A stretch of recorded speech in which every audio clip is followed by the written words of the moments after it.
Okay, good afternoon everybody. I'm Keitha Booth and I lead New Zealand Government Open Data and Information Program, and I'm based at Land Information where we run that program for, sorry my voice is lower, yes, across government, so we don't just focus on land information, but of course that's a key element of our program scope. I'm going to speak to you for 15 minutes, sort of more on the policy side of why open data, and then pass you to my LINZ colleague, Julian Carver, who's going to talk to you about their work in Christchurch with opening up government's data. Now, some of you will have seen this slide yesterday. I'm sorry if you did. I'm repeating it again today. Government's expectations for management of open data is very clear, unambiguous. Agencies must licence their data for legal reuse. They must comply with the Data and Information Management Principles, which were approved in 2011 with the Declaration on Open and Transparent Government, which directs government departments and encourages or invites other public sector agencies to release high-value public data for reuse.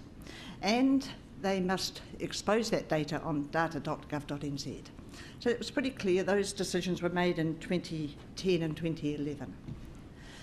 And government's expectations were very clear as well. They expected that the reuse of high-value public data would have economic growth, help with better social outcomes, create efficiencies in government sharing information between themselves and with other parties, and illustrate government's transparency.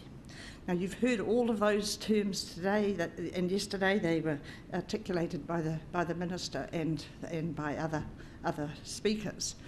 The Minister also noted that New Zealand was fourth in the Open Data Barometer, fourth out of 77 countries. We were pretty proud of that, and particularly of the ranking of second in terms of our work on the impact of the reuse of public data, because of course that's what it's all about. We need to put out for others to use the data that they actually are wanting us to release.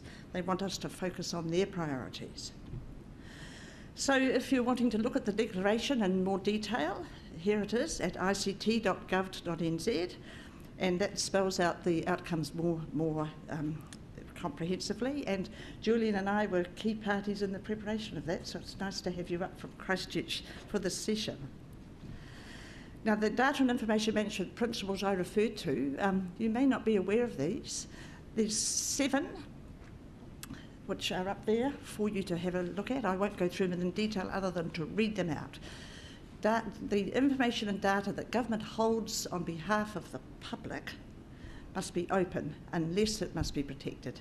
Then it must be protected. It must be readily available, trusted and authoritative, well managed, which actually picks up on the custodian and stewardship roles you've heard over the last couple of days, reasonably priced and reusable, so in open formats, non-proprietary and licensed for reuse and able to be machine consumed.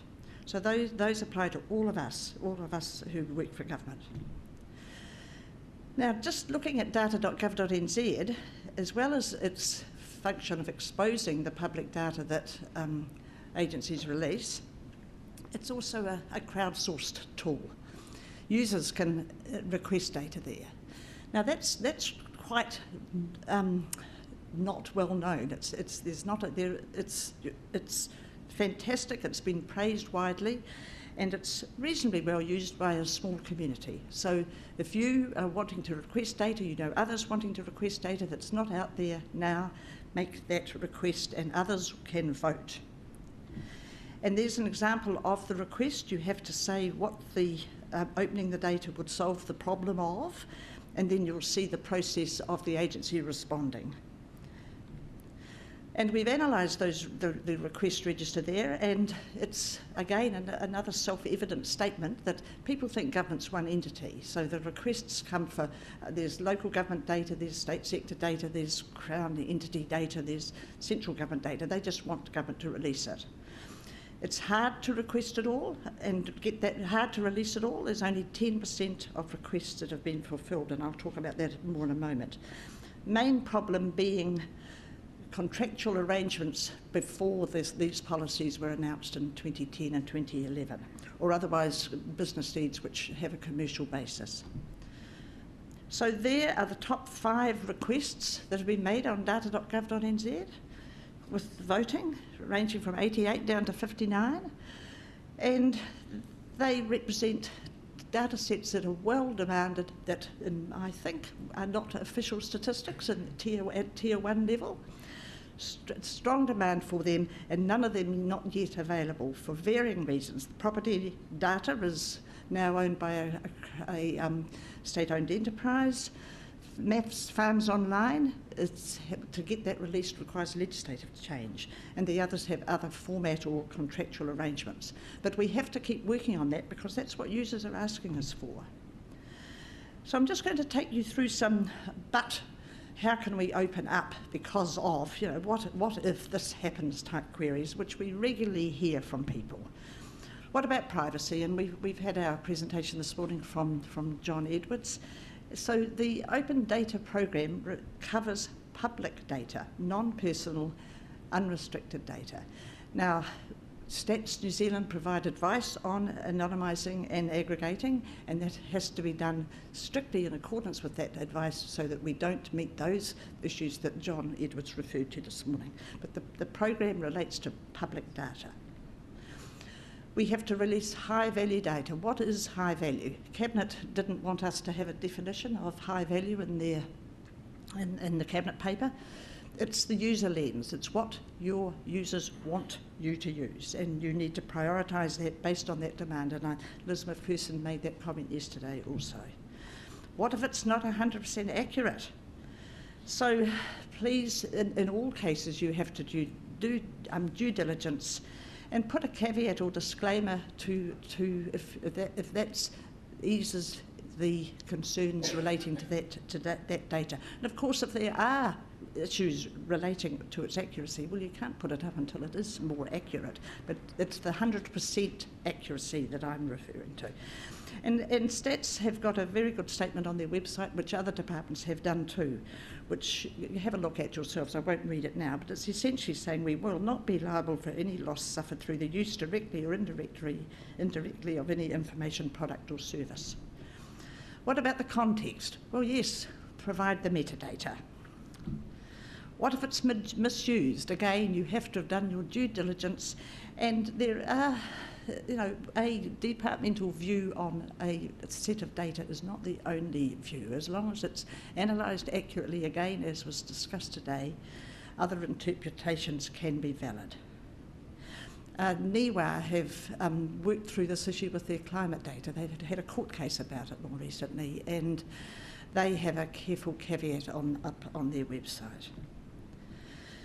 Now, many departments say, should we be adding the value? Shouldn't, our program, and the ministers say, focus on releasing the raw data. If there's a business need, add the value. And it seems, listening today, that there's more need for visualisation, and maybe that therefore has become a business need. But it's up to you. So when will we know that open data release, as per those Cabinet policies, is practice business as usual in your departments, or for you as users know that you can request data and use those facilities I've just told you? At that point, agencies will be collecting, managing and releasing data for reuse by default. And again, Liz McPherson referred to that yesterday. You'll be procuring the IP of the data if third parties are collecting data for you.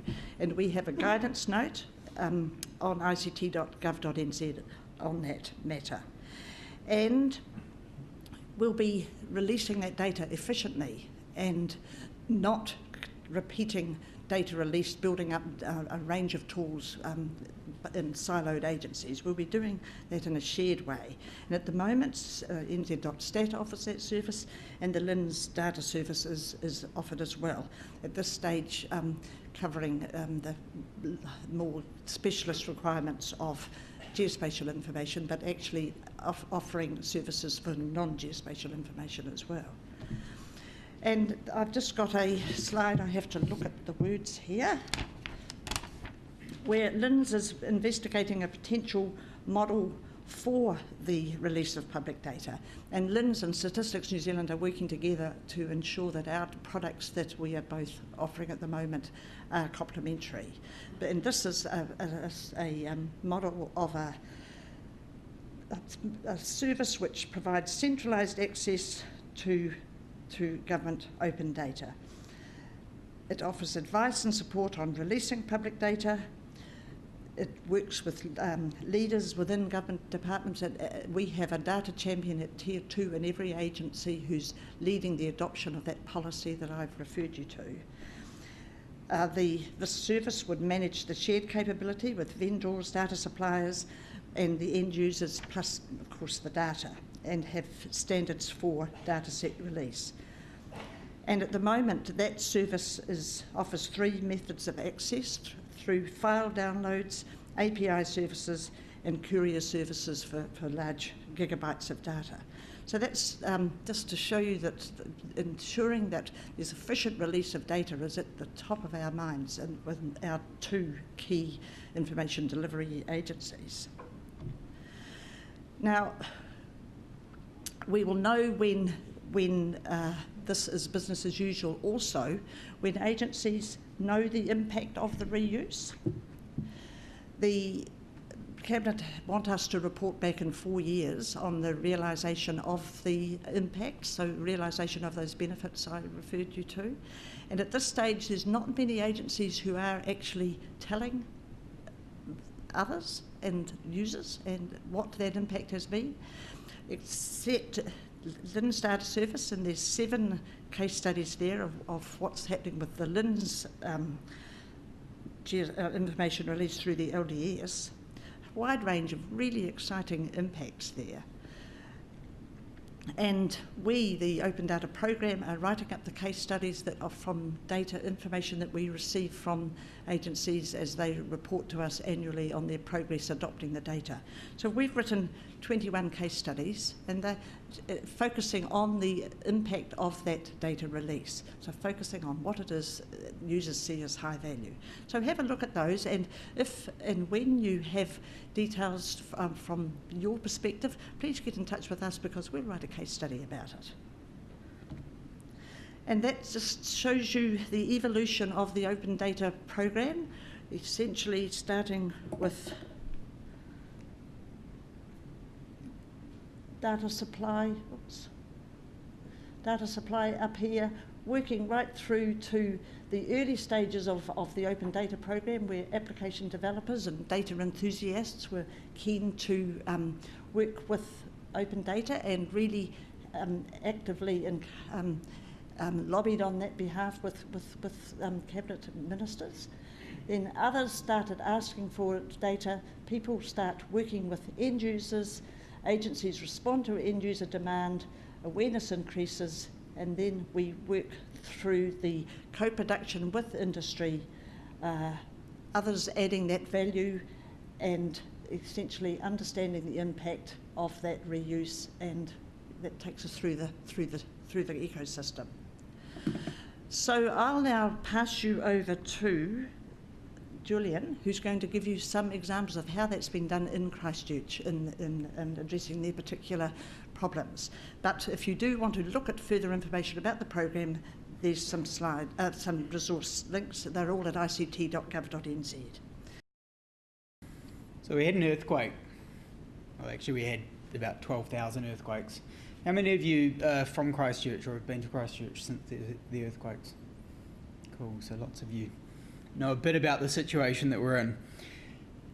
The first thing that happened immediately after the earthquakes was that no one knew where anyone was or where anything was or what was working anymore. And that's quite important where you need water or power or to contact your loved ones or to buy food or any of the things you normally take for granted in society. Fortunately, within 2 hours of the earthquakes, volunteers had set up a disaster recovery web mapping portal that was pulling in tweets and text messages and information from news reports and manually processing them, hundreds of volunteers all around the world, to create a map, interactive mapping system where people could find out, where do I get gas to cook on my barbecue because I don't have power in my house. Roll forward 2 or 3 months, government sets up a new agency, the Canterbury Earthquake Recovery Authority, in order to start taking over from the emergency response and getting the job of disaster recovery underway. Same kinds of challenges. We don't know who is where, and we don't know what we've got and what's broken and what we need to fix. Big initial challenge was land zoning. So a whole lot of land quite substantially damaged by liquefaction, government needing to make some decisions about whether it's economically viable to repair that land or not, and that led to what you might have known as the red zoning, green zoning and orange zoning. As part of that decision making, especially for the land that was orange zoned, Minister Brownlee and Sarah officials wanted to know who was still living in the houses in those worst affected areas. Now, the normal way that you would go about finding that out would be, as you know, a census. But we postponed the census because of the earthquakes. And censuses are quite expensive and take quite a bit of time. And these folks wanted the answers in a week. So how do you go about finding out who's not living in houses anymore if you can't do a census? Fortunately, Chief Executive of Sarah previously worked at Orion, the power LINZ company, and he said, what about if we got power metering data? Low to no meter reads would give us an indication. And I said, yeah, that could work, and if we correlated that with postal redirect data, that might give us an indication of who's there or not. Now, I don't know how many of you have tried to get data out of private sector power utility companies. It's not the easiest thing to do. After a week of sort of asking and requesting, data wasn't coming through, so myself and our chief executive, when I was at Sarah at the time, got on a phone conference at lunchtime. 2:30 we had the confidentiality agreement signed, 5 p.m. we had the data. Our GIS people stayed up till midnight, and by 9 a.m. the next day I had a 64-page colour map book of the entire city showing properties by likelihood of abandonment on the desk in front of Roger and Minister Brownlee. So that's really exciting when you start being able to do stuff that quickly, and that's simply use of public and private sector data to make better decisions. Now, that was unusually possible because we were in an unusual situation. City Council then heard that we'd done that, and they said, can we have that data? And we said, well, no, we signed confidentiality agreements. It's personal data, but what are you trying to do with it? And they said, well, we've got water pumping stations that are damaged in and near the residential red zones, and we want to know which ones we repair and which ones we decommission. We don't want to repair ones that aren't going to end up being utilised.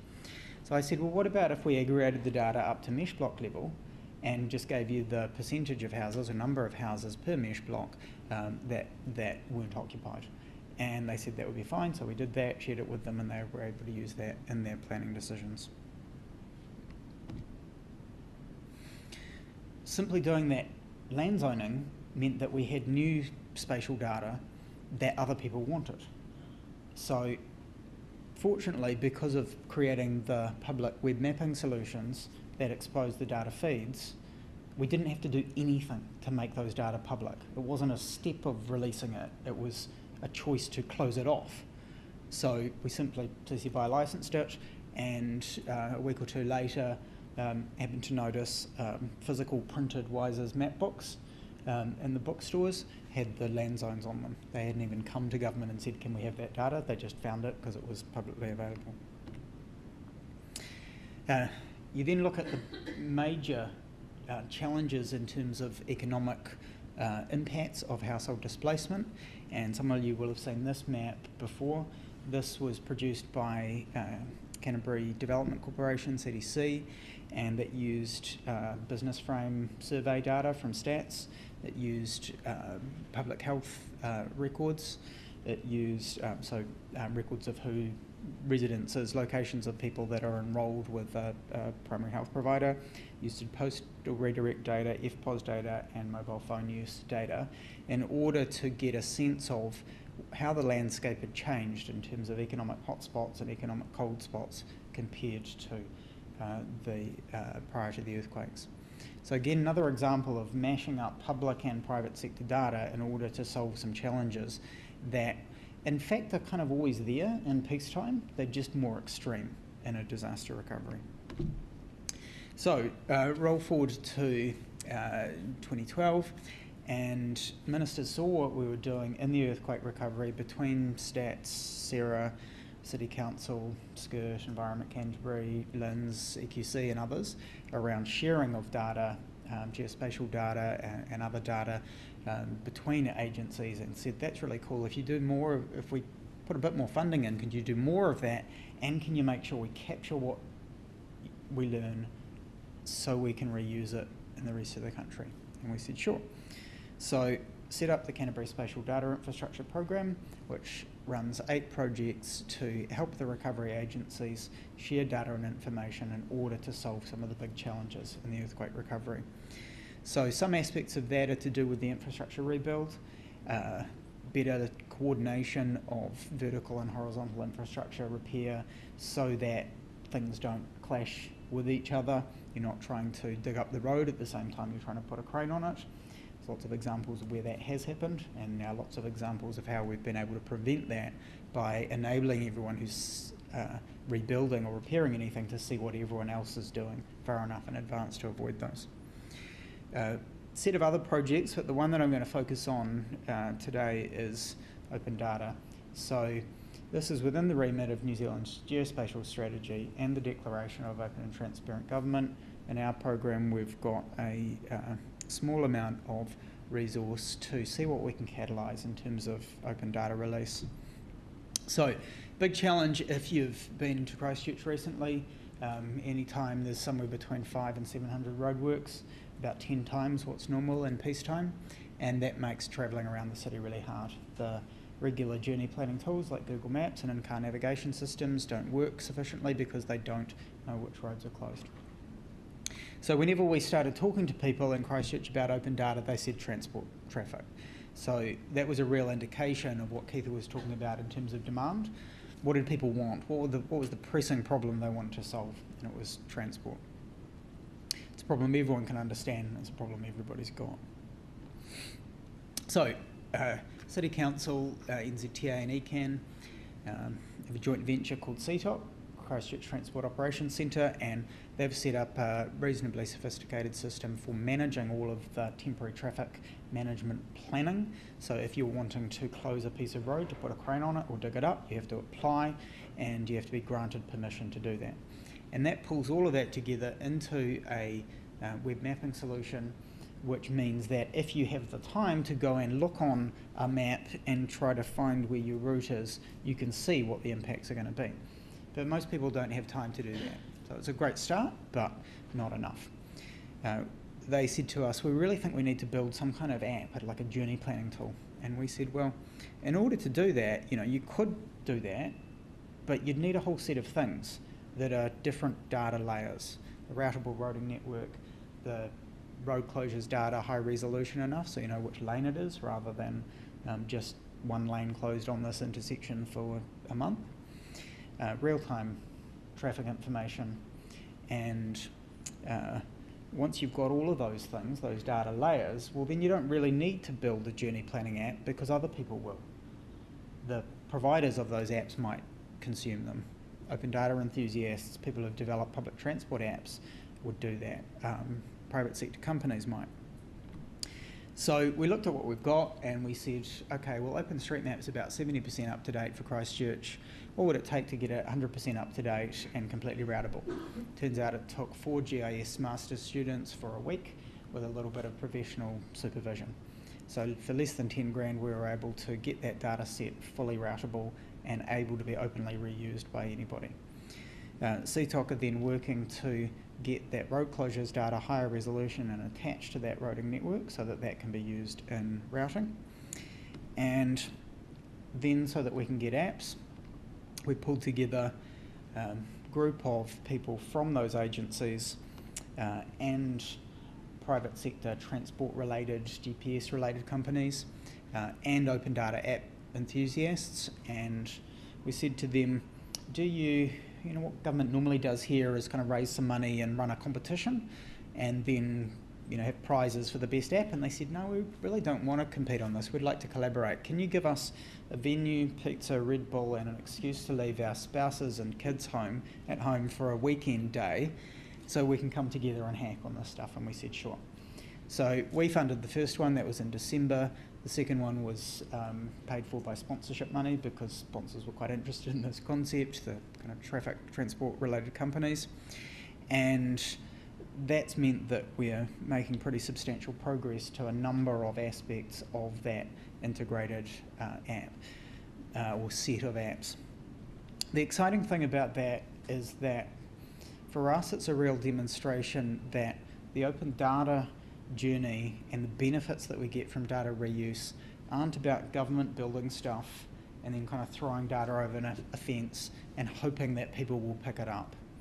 It's about getting the community of data users and the people who are providing the data together early on to design those services, to assess demand, to work out what they want to work on together, and then to take small steps with really small bits of seed funding in order to test out things and see what we need to do next. So you're making quite rapid progress, but you're also engaging and building up that community of users, just as Stats has done over the years with more traditional users of statistical data. So open data in the earthquake recovery is kind of a conflict and kind of a partnership, and it involves kind of bashing together a whole lot of different challenging ideas and approaches and concepts. We've had the ability to do that because we have this unusual level of permission. So an unusual singular vision, shared purpose, an unusual level of willingness to collaborate between parties. But that's only a thing of magnitude, not a difference in kind. So I think all of these things apply equally to peacetime. The pressing needs might not be quite as big and urgent, but those same patterns and approaches work. If you get people together working on stuff, solving problems that make sense to them, and you can support that with protecting privacy and confidentiality and helping agencies to take small steps rather than to try to do it all at once, we've found that that starts to work.